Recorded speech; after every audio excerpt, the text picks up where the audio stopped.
Welcome to today's show. It's all about health and fitness, and you're going to learn what disgusts Steve,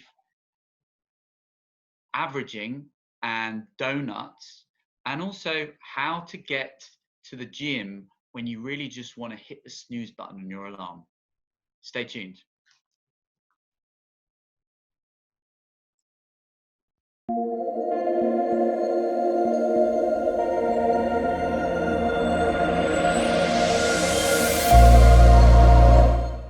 So welcome for another show. On this show, we're focusing on health and fitness. Now, a lot of people will see you, 57-year-old guy, pretty muscly, I would say, in very good shape, looking very, very healthy.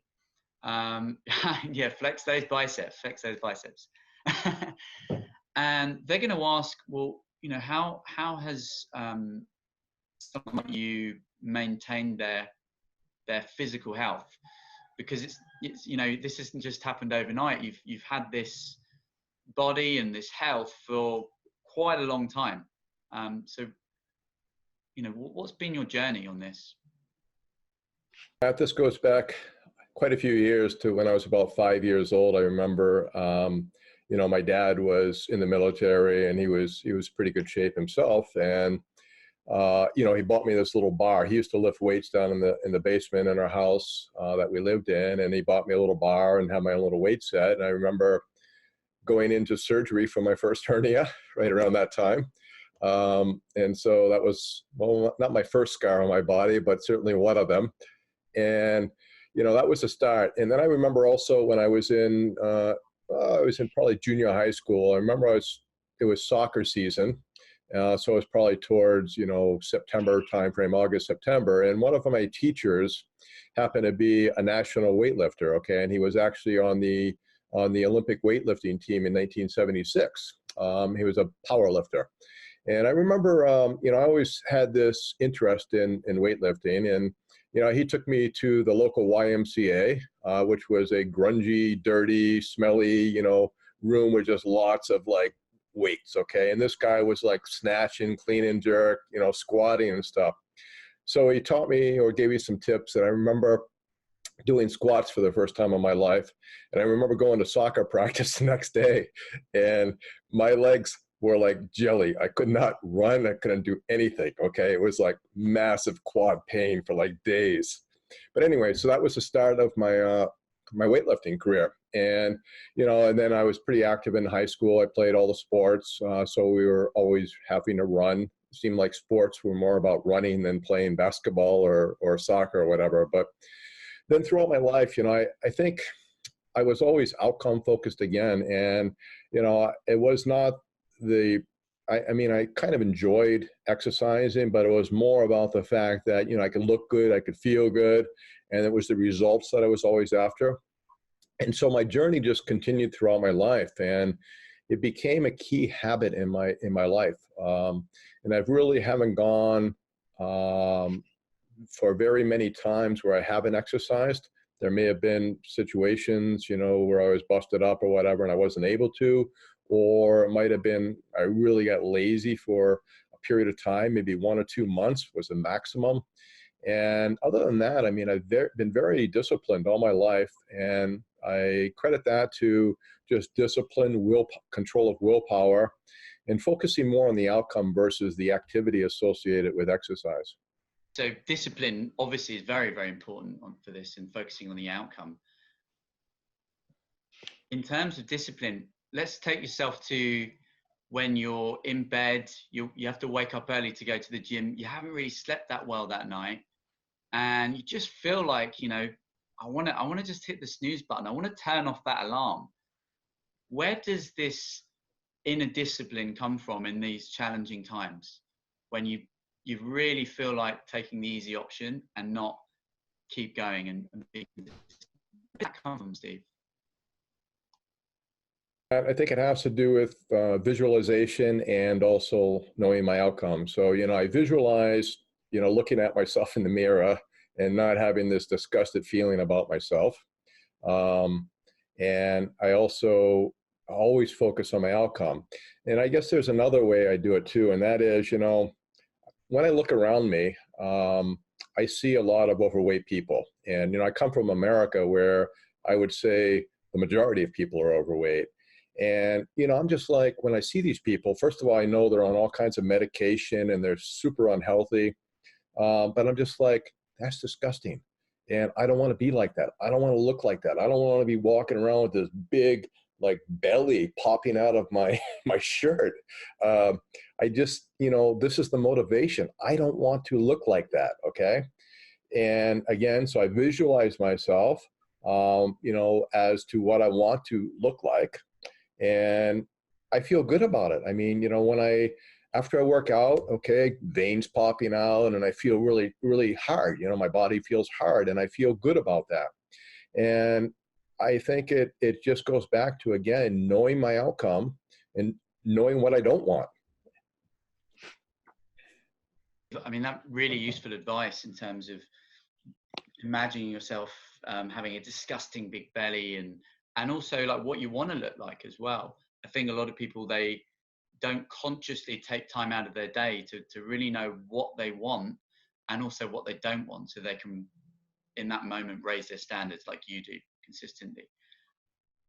One of the big questions around outcome and results is not just going to the gym or working out. One big part of the equation is nutrition. How did you know how to educate yourself about nutrition and the right nutrition when you didn't know? Basically, I look at it like there's an equation, okay? The equation is what do I want to look like? And it's a function of two things, and that is what I eat and what I do. And what I do, I mean, okay, I can focus on its exercise, it's, living fairly healthy, but the nutrition side of it is equally as important. And, I saw a lot of people always chasing like these fad diets, okay, which amazed me because, there was these ones in America that were like, really, I thought, dumb diets. I mean, one was called like the Long Beach diet or something, and it was like, eat fat.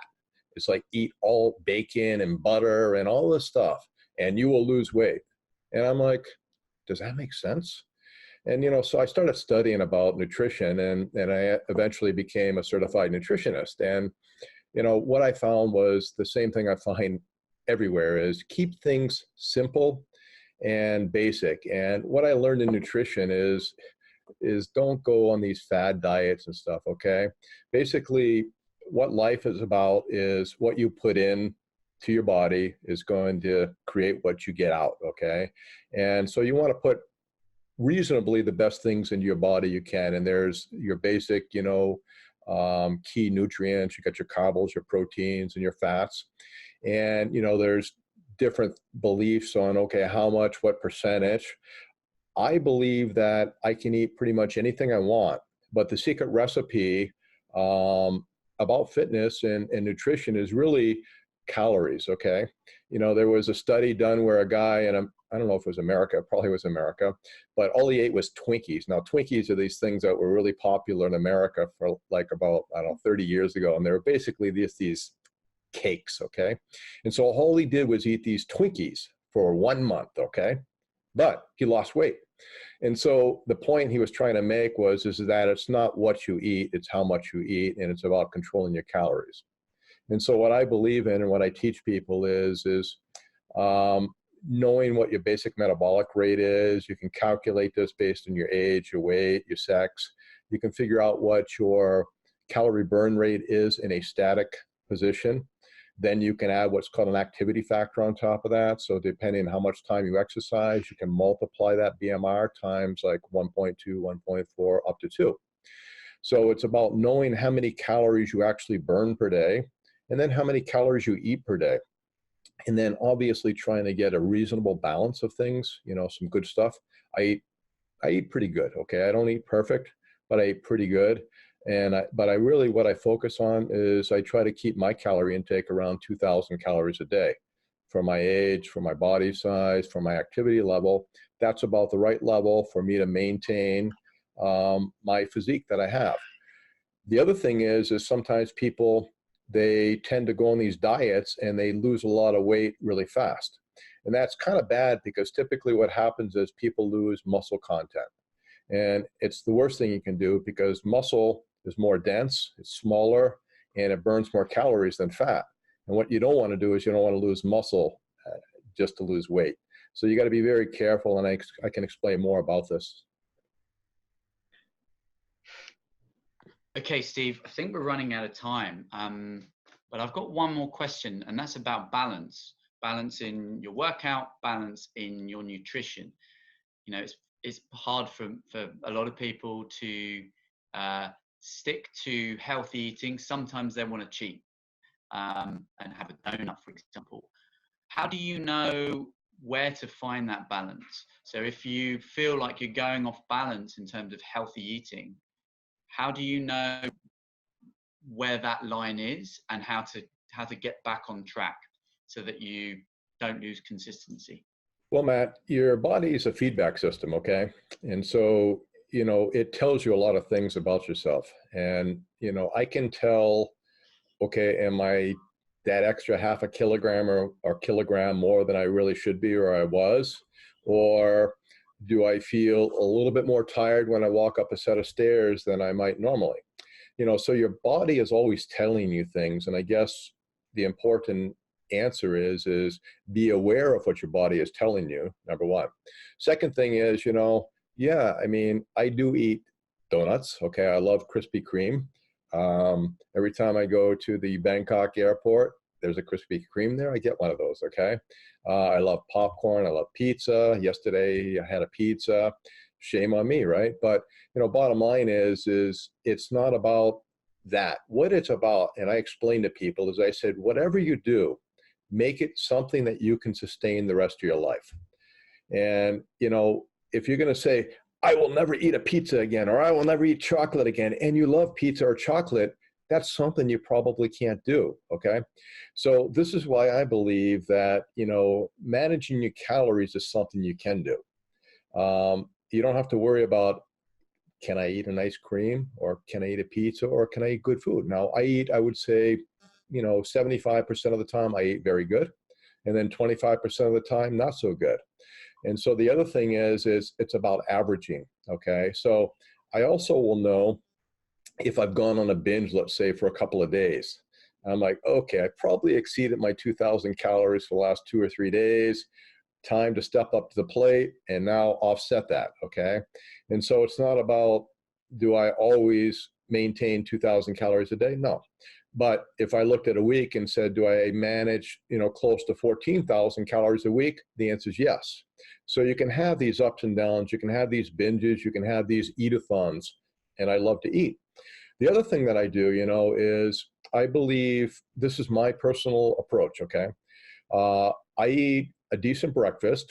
Most of the time I eat, oatmeal with blueberries, raisins, sunflower seeds, and pumpkin seeds with skim milk. Pretty good size serving with grapefruit juice and a vegetable juice. And so it's, probably 500-600 calories, but it's very high quality, complex, high carbohydrates and natural things. Lunchtime, I usually try to delay lunch till 1 or 2 o'clock in the afternoon. And I do that purposely because I don't want to just eat at 12 o'clock. I want to eat as late as I can at lunch without being super hungry. But then what that does is it puts me in a mode where around 6 or 7 o'clock, I'm not really like starving for dinner. And so I usually skip dinner. And instead what I do is I just have some fruit. I eat some apples and strawberries, typically apple, strawberry, thing like this. Occasionally I'll have something in the evening, but usually not. And that's really how I can manage my calories, because I do eat a big breakfast and I do eat a big lunch. Awesome. Thank you so much, Steve. And I think, that point about listening to your body, I think once you've experienced the benefits of healthy exercise and eating, then when you go off track, your body knows it. And that is almost your internal coach when you're having too many donuts or too much pizza, etc. So it's a really great point to be conscious of. Also, so many great tips in terms of what you eat as well, and what makes you in such good shape. I feel like I've just scratched the surface in terms of all the years of knowledge and training you have on this. And just thank you so much to get into your mindset, so people can start to think like you and start making their own solutions as well. Thank you.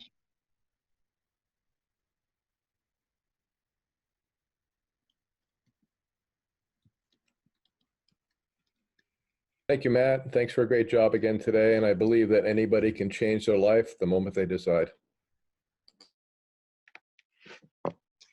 All right, everybody. Thank you so much for today. And it's been a pleasure working with such a great team with NLP coach Matt and Mastermind Melon. I'm so proud to work with people like this. And we really work hard on producing these types of videos and things, and we really appreciate you guys subscribing. Ring the bell so that next time our video comes up, you get automatically notified. Press like, share it with your friends. And also, please note down below, we've got links for myself, for my website. I got a free ebook, Learn How Your Mind Works and How to Change Your Life. And then I'll just let Matt add his in real quickly, and Kun Melon. Yeah, sure. Thanks, Steve. And, it was a pleasure to interview you today. In terms of, if you wanted to explore your own mind with probing questions, if you have a challenge, or if you want to kind of uncover some of the strengths you have in life, then feel free to reach out to me as well. The link should be below, and you can connect with me on Facebook. Thanks, Steve.